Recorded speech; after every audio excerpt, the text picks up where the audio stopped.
নারী Asian cup বাছাইয়ে তুর্কমেনিস্তানকে গোল বন্যায় ভাসিয়ে জয় পেয়েছে বাংলাদেশ। শনিবার 5 জুলাই মিয়ানমারের ইয়াঙ্গুনে অনুষ্ঠিত ম্যাচে 7 গোলের ব্যবধানে জয় পেয়ে গ্রুপ চ্যাম্পিয়ন হয়েছে লাল সবুজের দল। আজও জোড়া গোল করেছেন বাংলার মেসি খ্যাত ঋতুপর্ণা। দর্শক, এসব নিয়ে এখনকার টিভিএস নিউজ আপডেটস, সাথে আছে আমি রঞ্জু ইফতেখার।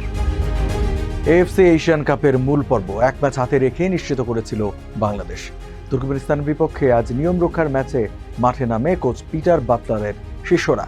ম্যাচের ৪র্থ মিনিটেই গোল করে এগিয়ে যায় বাংলাদেশ। ম্যাচের প্রথমার্ধেই ৭-০ গোলের লিড নেয় আফইদা ঋতুপর্ণারা।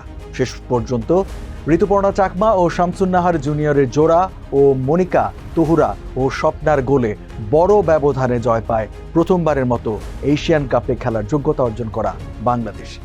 ম্যাচে মিয়ানমারের বিপক্ষে খেলানো একাদশ ঠিক রেখেই তুর্কমেনিস্তানের বিপক্ষে দল সাজিয়েছিলেন ইংলিশ কোচ পিটার বাটলার। আগামী বছর মার্চে অস্ট্রেলিয়ায় বসবে এএফসি নারী এশিয়ান কাপের আসর। এই প্রতিযোগিতায় সেরা 6-এর মধ্যে জায়গা করে নিতে পারলেই 2027 সালে নারী বিশ্বকাপে খেলার স্বপ্ন পূরণের দ্বার প্রান্তে পৌঁছাবে বাংলাদেশের নারীরা। দর্শক, এই ছিল এখনকার টিভিএস নিউজ আপডেটস। আর সংবাদের বিশ্লেষণ জানতে টিভিএস এর সাথে থাকুন।